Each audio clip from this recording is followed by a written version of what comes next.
Oh, Michael, tumawag si ate mo. At next month, makakapagpadala na siya sa akin ng sahod niya. Ay nako, sa wakas, nagbuga rin lahat ng paghihirap ko sa pinaaral ko sa kanya.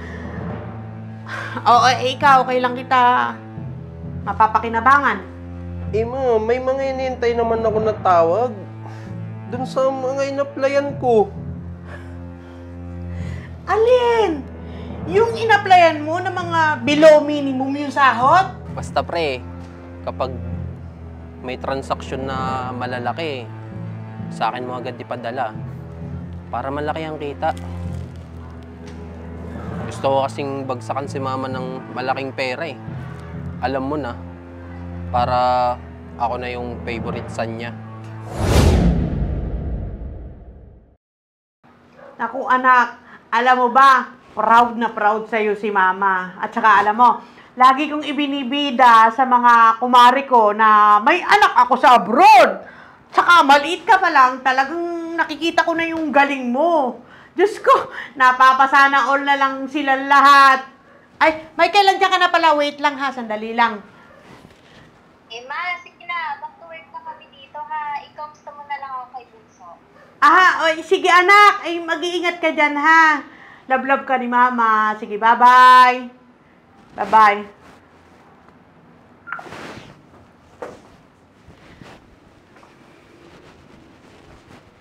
Oh, Michael, tumawag si ate mo. At next month, makakapagpadala na siya sa akin ng sahod niya. Ay nako, sa wakas, nagbuga rin lahat ng paghihirap ko sa pinaaral ko sa kanya. Oo, ikaw, kailan kita mapapakinabangan? Ma, kakagraduate ko lang eh. Aba, bilis-bilisan mo naman yung paghahanap mo ng trabaho para naman makapagbigay ka sa akin ng sahod mo para mapakinabangan naman kita. Ma, medyo mahirap makahanap ng trabaho ngayon. Lalo pat pinaprioritize nila yung mga nakapagtapos ng bachelor's degree. O ano, kailangan ka pang kumuha niyang bachelor's degree na yan para lang makapagtrabaho ka. Kaya naman kita hindi pinakuha niyang bachelor's degree na yan, bata ka pa lang, nakikita ko nang wala ka namang pag-asa. Sa ate mo, oo, meron. Pero sa'yo, mukhang puro sakit lang ng ulo yung makukuha ko eh. Hayaan mo, ma. Makakadiskarte din ako ng perang may bibigay ko sa'yo. Gagawa ko ng paraan na mas malaki pa sa binibigay ni ate sa'yo. Ay, sus, Michael! Ayan ka na naman. Puro kayabang. Gawin mo muna. Bago ka magyabang, puro ka ganyan. Hindi mo kayang tapatan yung binibigay ng ate mo. O kaya, matulog ka na. Hindi puro ka ilusyon. Walang tiwala sa akin.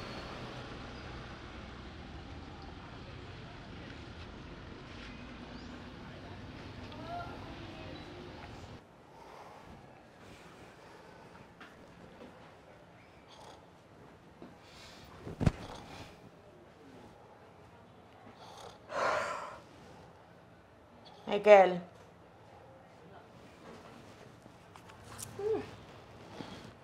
Michael. Michael. Gumising ka nga dyan.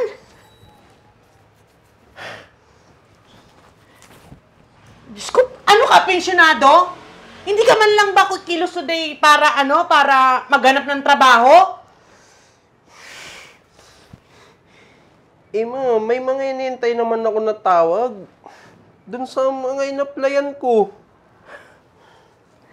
Alin? Yung inaplayan mo na mga below minimum yung sahod? Diyos ko talaga! Ay, nako!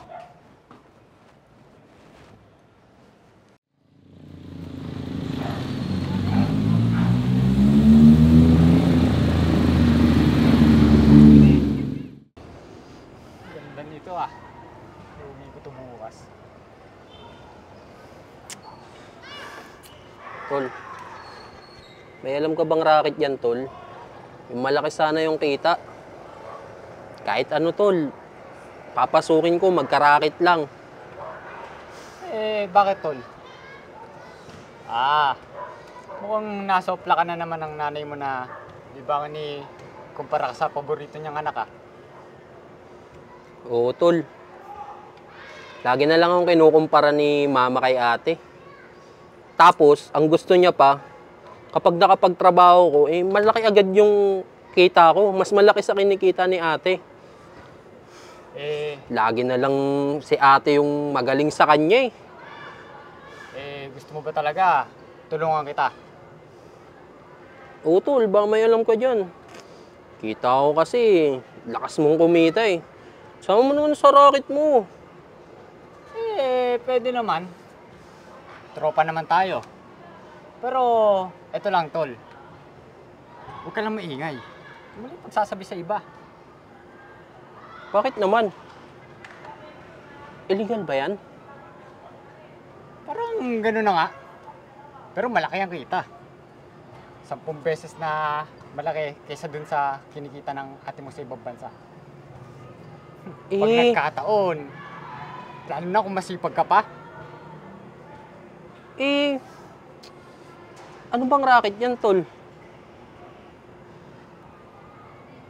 Bato. Bato? Oo. Bato?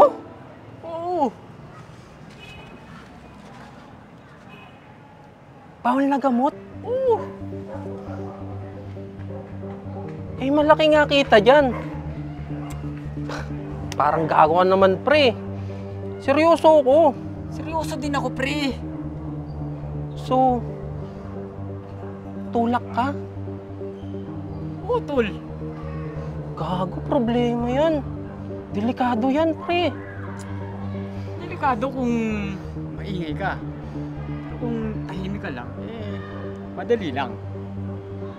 Ito mo naman ako, hanggang ngayon, nandito pa din ako. Saka ikaw na mismo na kaibigan ko, hindi alam tong ginagawa ko. Oh, ano? Gusto mo ba?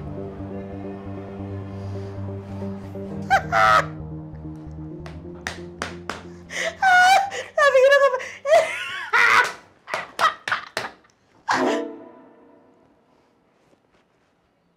Ano to?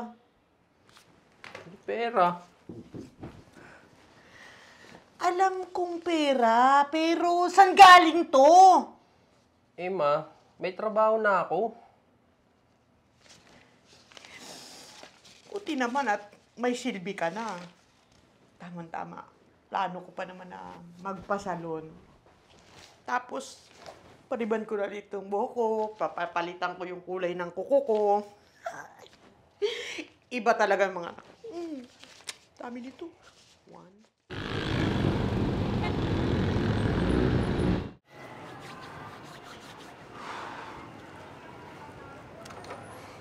O ito, pre. I-deliver mo dun sa bulod kay Boss Mio.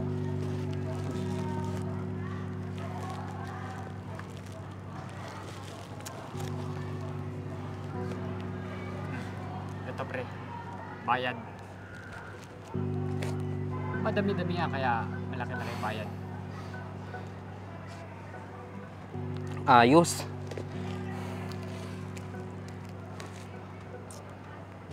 Pre, konting ingat lang ah.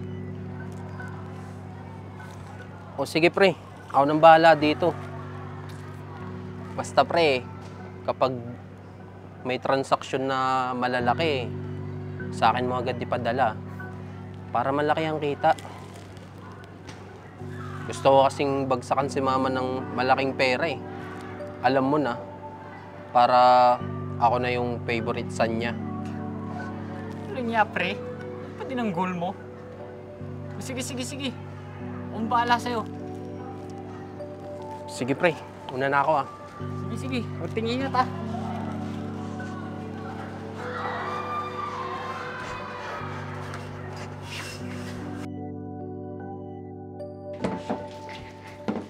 Mari! Oh, bakit? Mari, yung anak mong si G. Michael! Ano nangyari? Mari, nahuli na nagtutulak ng pinagbabawal na gamot. Ayun, nasa presinto.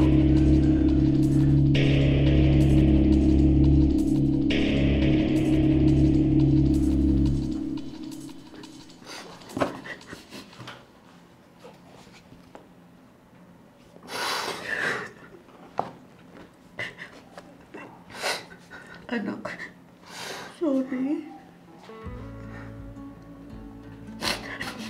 Kasalanan ko to.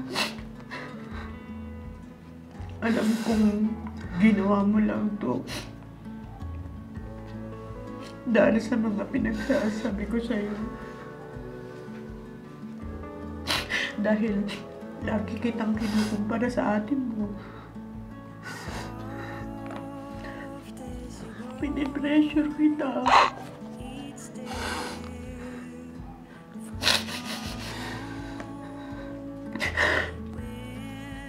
Ako dapat ang nakakulong ngayon. Napakawalang kwenta kong ina. Hinayaan kita na mapasok sa maling landas na yan. Ako na ina mo yung nagtulak sa'yo para gumawa ng mali. Ma,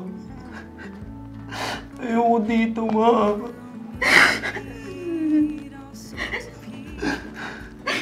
Anak. Anak. Gagawin ko ang lahat para makalaya ka dito. Promise yan.